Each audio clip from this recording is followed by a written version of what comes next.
Bonjour tout le monde, alors aujourd'hui ça va être la première vidéo de ma chaîne. Sur ma chaîne je vais poster des vidéos sur le MMA, je vais faire des classements, des tier lists, des pronostics, etc. Et du coup on va commencer avec la première vidéo. La première vidéo c'est Justin Gaethje contre le top 10 lightweight.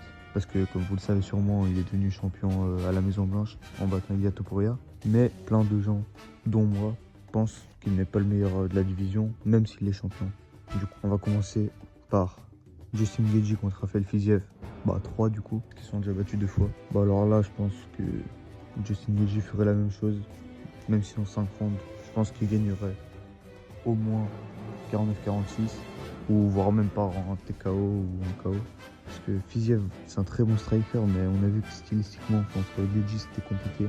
Il arrivait à prendre 1 ou 2 rounds par combat. Enfin, 2 rounds dans les 2 combats, mais ça suffit pas du coup. Après, on passe à Dan Hooker. Ça, c'est le combat qu'on devait avoir à l'UFC 313. Mais Dan Hooker avec pull-out. Du coup, franchement, ce serait une guerre, mais totalement dingue. Peut-être même le Fight of the Year.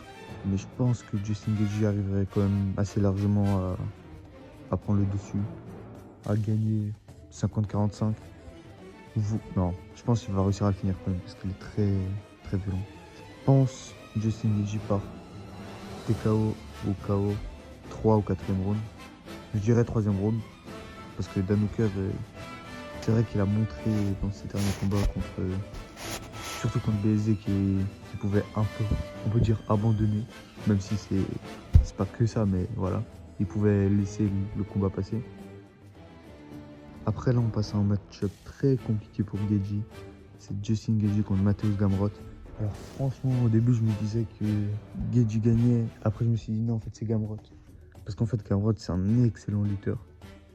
Et on a vu que Gaethje, par exemple, contre Khabib, là je compare Gamrot à Khabib, mais c'est pas le même niveau de lutte, mais franchement c'est pas trop loin. On a vu que c'était très compliqué la lutte contre des gros lutteurs pour Gaethje. Là c'est est-ce que Gamrot arrive à survivre debout jusqu'à lutter Gaethje, ou est-ce que Gaethje arrive à défendre la lutte et rester debout? Parce que si ça reste debout, c'est largement Gaethje qui a l'avantage. Si ça va au sol ou en clinch, etc., c'est largement Gamrot. Franchement, comme ça, je dirais Gaethje. Gaethje, c'est quand même un bon lutteur. Je crois qu'il était lutteur universitaire à l'époque. On a vu contre Paddy qui défendait bien la lutte, même si Paddy, c'est pas un énorme lutteur. Même contre Ilia, il a défendu, il a réussi à bien sprawl. Du coup, je pense que Gaethje arriverait à mettre TKO Gamrot au 4e round, mais franchement, ce serait très... c'est du 55-45, quoi, pas plus. C'est très très serré comme combat. Après, on passe à un autre match-up très difficile pour Gaethje, je pense. Mauricio Ruffi. Donc si je dis que c'est un match-up très compliqué, c'est parce que Ruffi c'est un striker mais très tactique, très précis, qui a des bons mouvements de tête, qui se fait peu toucher, etc. En vrai, je pense que Gaethje prendrait l'avantage, mais ce serait très compliqué dans les premiers rounds. Ce que je veux dire par là, c'est je pense qu'il va perdre les 2 premiers rounds et au 3e il va réussir à connecter Ruffi, parce que Ruffi il a une garde basse et contre Gaethje sur 25 minutes, je pense que c'est pas possible qu'il ne se fasse pas toucher au moins une fois. Gaethje il est très puissant et je pense que s'il le touche, ça peut faire très mal. Donc je dirais Gaethje par KO, TKO 3e round aussi. Mais attention, parce qu'on a vu contre Paddy que il pouvait se faire toucher Gaethje, mais je pense pas qu'il va combattre comme avec Paddy contre un Ruffi. Il va combattre plus intelligemment, etc. Plus comme contre Ilia. Après, on passe à Gaethje contre Paddy 2, la revanche. Franchement, je pense que c'est exactement le même combat. Gaethje le domine encore. À part si Paddy vient en luttant directement. Et que... Non, je sais même pas. Parce que je sais pas s'il arrive à emmener Gaethje au sol, Paddy. Parce qu'il a pas une lutte excellente. Il a une lutte passable, mais je pense pas que c'est assez pour emmener Gaethje. Par contre, s'il le met au sol, là, je pense qu'il le soumet, on est bien d'accord, mais je pense pas qu'il l'emmène au sol, c'est ça. Donc je pense exactement le remake du premier combat. 49-46, voire 48-47 pour Gaethje. Après, on passe à Benoît Saint-Denis, donc Gaethje contre BSD. Franchement, c'est un combat très serré aussi. BSD a une lutte bien meilleure que Paddy. Après, est-ce que il arriverait à dominer Gaethje pendant 25 minutes ou à le terminer? Je suis pas sûr. Je pense qu'il pourrait peut-être prendre les 2 premiers rounds en luttant. Il va faire un peu comme le premier round contre Poirier. Donc emmené au sol, tentative de soumission, grand and pound et tout. Mais je pense que Geji arrive à tenir quand même. Après, au bout du troisième round, là, ça devient très compliqué pour BSD quand même, parce qu'il n'a pas le meilleur cardio, il n'est pas connu pour ça. Du coup, je pense, troisième round, il peut survivre avec un petit knockdown subi, mais quatrième, ça va tomber. Du coup, Geji part KO ou TKO au quatrième round, mais BSD peut le finir dans les deux premiers. C'est pas du tout sûr que Geji gagnerait, quoi. Je pense que c'est du 55-45 aussi.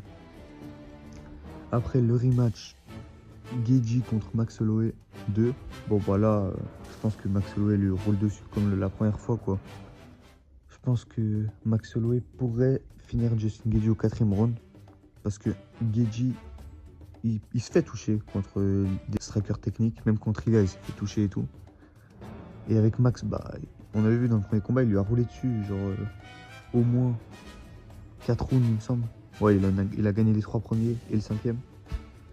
Du coup, je pense que, en fait, il va lui rouler dessus les 3 premiers. Et au 4e, ça va être trop pour Geji. Geji, il peut toujours le connecter, mais ça m'étonnerait parce que Max, il est tellement intelligent dans son striking.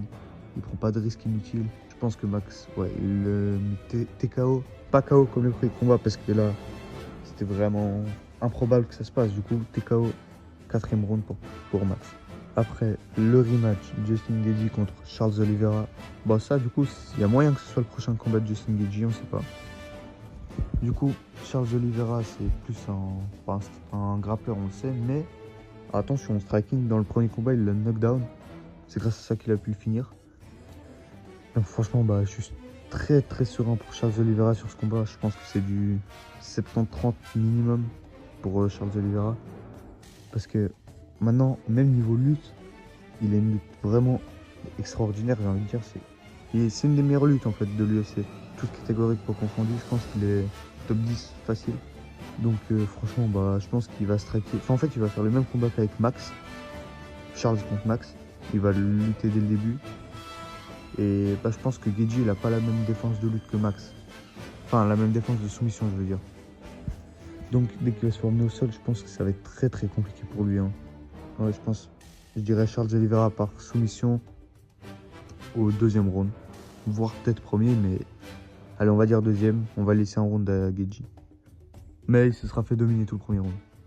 Après, on passe à Justin Geji contre Arman Tsarukyan. Bah là, franchement, c'est un peu comme le combat avec Charles. Arman, je pense qu'il lui roule dessus. Hein. Il va lutter dès le début, il va pas prendre de risques. Même debout, il se fait pas énormément toucher, Arman. Du coup, je pense que Geji, il a pas trop de chemin vers la victoire. Même contre Charles, c'était ça.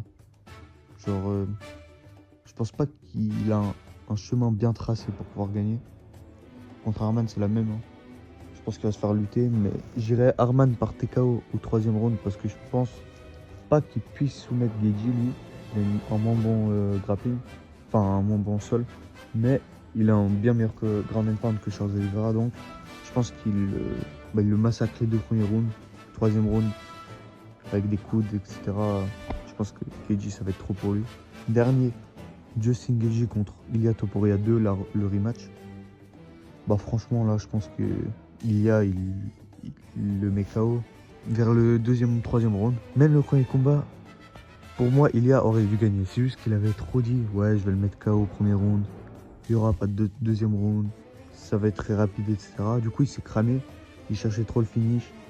Et voilà, faut pas faire ça avec Geji, quoi. Mais bon, vu que c'est un combattant intelligent en général, je pense que là, il viendra avec le bon game plan. Comme il a combattu Volk, comme il a combattu Max, il va prendre son temps. Et là, dès qu'il y aura le bon coup qui va arriver, bam, KO. Je pense que c'est un KO bien net. Ouais, je dirais deuxième round. Le premier round, il va être disputé. Deuxième, ça va être disputé jusqu'au coup qui va tout changer, quoi. Qui va éteindre Geji, quoi. Donc voilà, les gars, bah, c'était ma première vidéo. Mettez en commentaire qu'est-ce que vous en avez pensé. Vous pouvez liker, abonnez-vous, etc. Vous connaissez. Et dites-moi si vous avez des idées de concepts que vous voulez que je fasse. Et voilà. Ciao, les gars.